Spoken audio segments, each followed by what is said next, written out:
Hello friends, welcome to NCERT classes. और आज हम एनसीईआरटी क्लासेस में class 9th, 10th, 11th, 12th से एक बहुत ही इंपॉर्टेंट टॉपिक स्टडी करने जा रहे हैं जिसका नाम एलिमेंट ऑफ एटॉमिक नंबर्स है। कुछ एटॉमिक नंबर्स के हम एलिमेंट्सों को स्टडी करने जा रहे हैं कि भाई इस एटॉमिक नंबर का कौन सा एलिमेंट है या उस एटॉमिक नंबर का कौन सा एटॉमिक मास है, इनके बारे में हम स्टडी करने जा रहे हैं। उसके साथ साथ हम एटॉमिक नंबर्स की स्टेट्स के बारे में भी स्टडी करने जा रहे हैं। वैसे तो ये थोड़ा एडवांस है लेकिन आपको पता होना नेसेसरी है। तो स्टार्ट करते हैं। बेसिकली अगर आप हमारे चैनल से जुड़ना चाहते हैं तो इस चैनल को सब्सक्राइब करें और वीडियो को लाइक करें। बिना किसी देरी हम स्टार्ट करने जा रहे हैं। तो एलिमेंट्स, सबसे पहले एलिमेंट्सों के बारे में स्टडी करेंगे। देखिए, एटॉमिक नंबर 1 है, उस एलिमेंट का नाम है हाइड्रोजन। आप ऐसे ही याद करेंगे तो वो ज़्यादा बेटर है। तो जो हाइड्रोजन है, या आप ऐसे याद कर सकते हैं कि एटॉमिक नंबर 1 किसका है? हाइड्रोजन का है। तो हाइड्रोजन का सिंबल है H। इसका जो एटॉमिक मास है वो 1 है, या आप अप्रोक्स में 1.008 भी लिखना चाहें तो आप लिख सकते हैं। उसके बाद हम बात करते हैं स्टेट के बारे में। तो जो इसकी स्टेट है वो गैस ही है। उसके बाद एटॉमिक नंबर 2 किसका है? एटॉमिक नंबर जो हमारा 2 है वो हीलियम का है, तो हीलियम आप लिख सकते हैं। इसके बाद आप हीलियम का सिंबल He लिख सकते हैं। और जो इसका एटॉमिक मास है वो कितना है? इसका एटॉमिक मास 4 है। और जो इसकी स्टेट है वो गैस है। उसके बाद हम थर्ड एटॉमिक नंबर के बारे में डिस्कस करने जा रहे हैं। देखिए, जो थर्ड एटॉमिक नंबर है वो लिथियम का है। लिथियम का सिंबल आप Li लिख सकते हैं। और इसका जो एटॉमिक मास होता है वो 7 होता है। और जो इसकी स्टेट होती है वो सॉलिड होती है। उसके बाद हम फोर्थ एटॉमिक नंबर के बारे में बात करने जा रहे हैं। फोर्थ एटॉमिक नंबर किसका है? वो बेरिलियम का है, या बेरिलियम बोलेंगे तो वो ज़्यादा बेटर है। कुछ वर्ड्स ऐसे होते हैं जिनकी हमें अलग अलग हम नाम से बोल सकते हैं। इसका जो सिंबल है वो Be है। और जो इसका जो एटॉमिक मास है वो 9 है। जो इसकी स्टेट है वो सॉलिड ही है। उसके बाद हम फिफ्थ एटॉमिक नंबर के बारे में डिस्कस करने जा रहे हैं। जो फिफ्थ एटॉमिक नंबर है वो बोरोन है। बोरोन का जो सिंबल होता है वो B होता है। इसका जो एटॉमिक मास है वो 11 है। और जो इसकी जो स्टेट है वो सॉलिड है। उसके बाद सिक्स्थ एटॉमिक नंबर किसका है? सिक्स्थ एटॉमिक नंबर कार्बन का है। देखिए, कार्बन का सिंबल C होता है। और कार्बन का जो एटॉमिक मास है वो 12 है। बहुत सारी ऐसी बुक्स हैं जो इसका एटॉमिक मास 13, 14 और 15 भी मानती हैं, लेकिन हम ऐसा मानते हैं कि आप अगर 12 प्रेफर करेंगे तो इसका आंसर अप्रोक्सीमेटली में सही आएगा। इसकी जो स्टेट है वो सॉलिड स्टेट है। उसके बाद हम एटॉमिक नंबर 7 के बारे में डिस्कस करने जा रहे हैं। 7 एटॉमिक नंबर नाइट्रोजन का है। नाइट्रोजन का जो सिंबल है वो N है। और जो इसका एटॉमिक मास है वो 14 है। इसकी जो स्टेट है वो सॉलिड स्टेट है। ठीक है, अब हम एटॉमिक नंबर 8 देखने जा रहे हैं कि भाई एटॉमिक नंबर 8 किसका है। देखिए, जो एटॉमिक नंबर 8 है वो है हमारा ऑक्सीजन का। ऑक्सीजन का जो सिंबल होता है वो O होता है।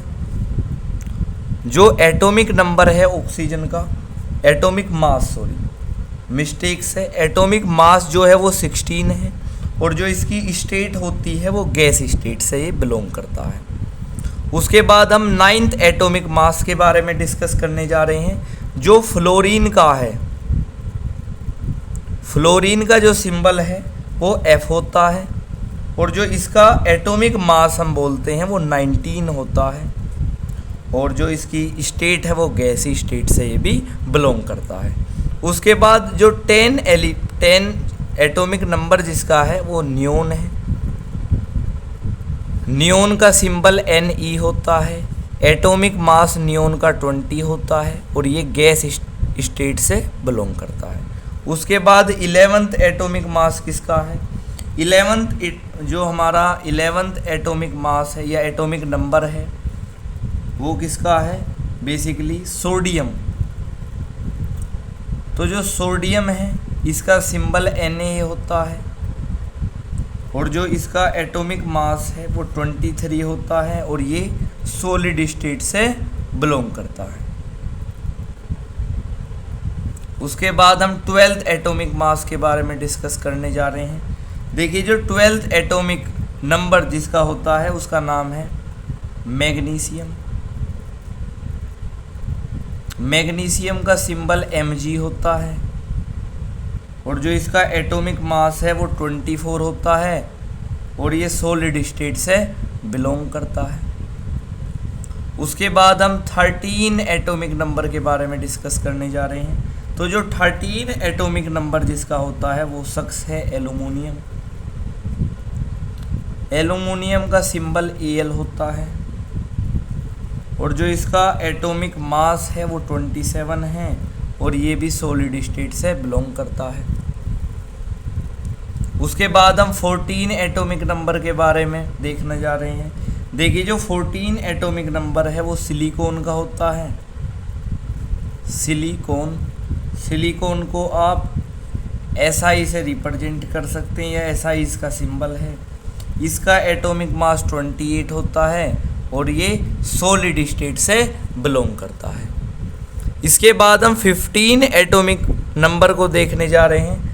तो देखिए जो 15 एटॉमिक नंबर है वो किसका होता है, वो फास्फोरस का होता है। फास्फोरस आप इसे इसका जो सिंबल है आप इसे रिप्रेजेंट कर सकते हैं P से। इसका जो एटॉमिक मास है बेसिकली वो 31 होता है और ये सॉलिड स्टेट से बिलोंग करता है। उसके बाद हम 16 एलिमेंट के बारे में बात करने जा रहे हैं।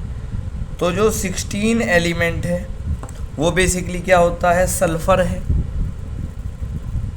सल्फ़र को आप S इसका एलिमेंट है या S आप इसका सिंबल बोल सकते हैं। इसका जो एटॉमिक मास है वो 32 है और ये सॉलिड स्टेट से बिलोंग करता है।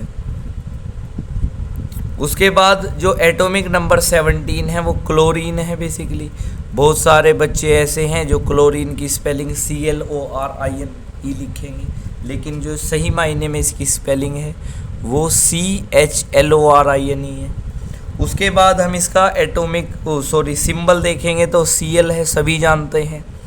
इसका फिर जो एटॉमिक मास है वो 35.5 है, 35.5 है। ये बहुत ही एक इम्पोर्टेंट क्वेश्चन है अपने आप में कि क्लोरीन का एटॉमिक मास क्या है। तो क्लोरीन का जो एटॉमिक मास है वो 35.5 है। उसके बाद हम 18 एटॉमिक नंबर देखने जा रहे हैं। देखिए जो 18 एटॉमिक नंबर है वो किस चीज़ का है, 18 एटॉमिक नंबर है बेसिकली आर्गन का। तो आर्गन को हम AR से सिंबल है इसका, और 40 इसका एटॉमिक मास है और ये गैस से बिलोंग करता है या गैस इसकी स्टेट है। जो 19 एलिमेंट है वो हमारा 19 एलिमेंट है पोटेशियम।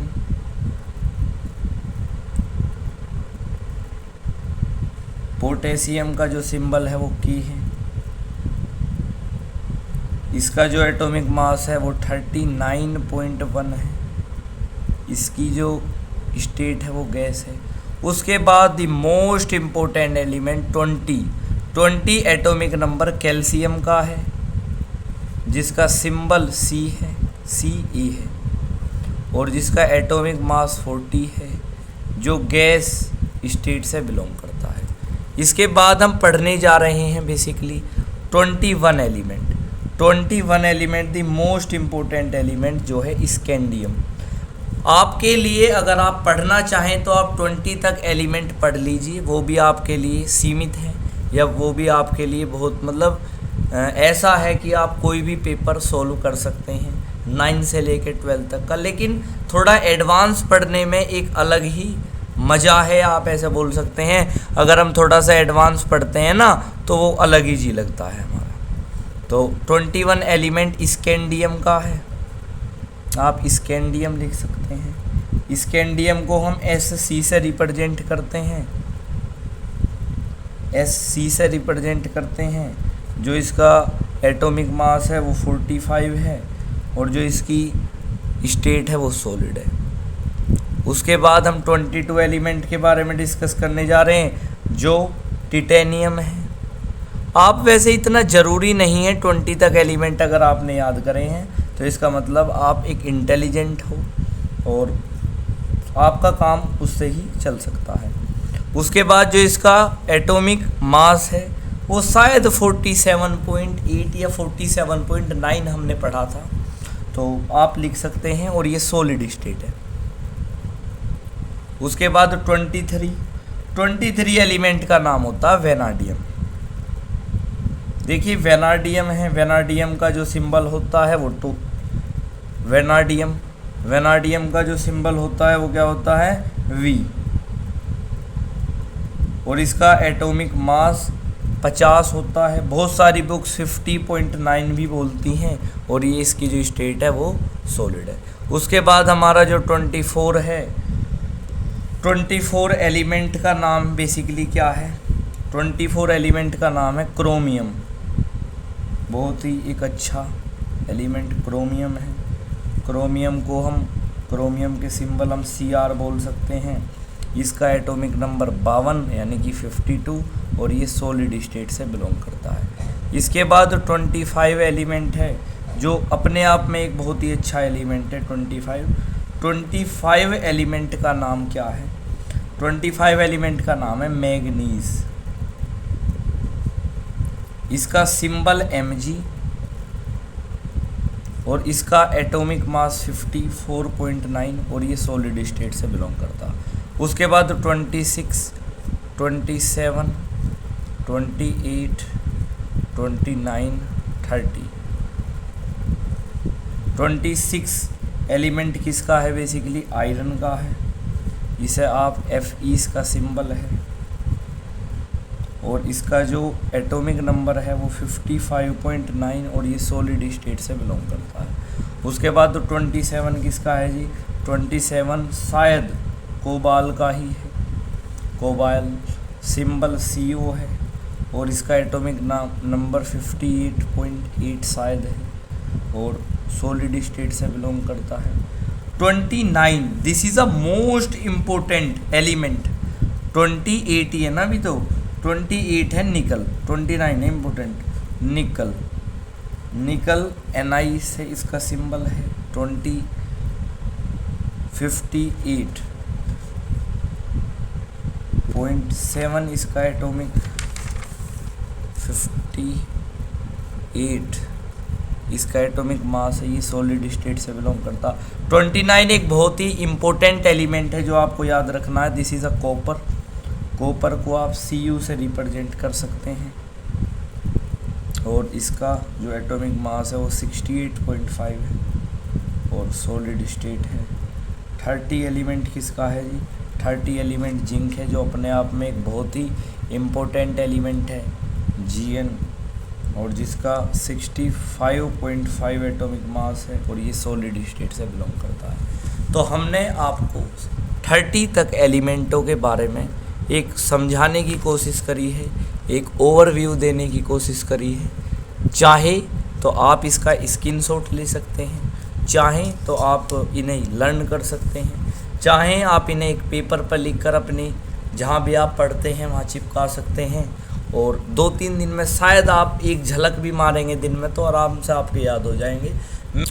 तो ये 9th 10th 11th 12th class के लिए, ये चारों ही क्लासों के लिए इम्पोर्टेंट था। और chemistry this is the base of all this, मतलब केमिस्ट्री एक ऐसा, केमिस्ट्री का ये बेस है कि बिना केमिस्ट्री मतलब बिना ये पढ़े केमिस्ट्री पॉसिबल नहीं है पढ़ना।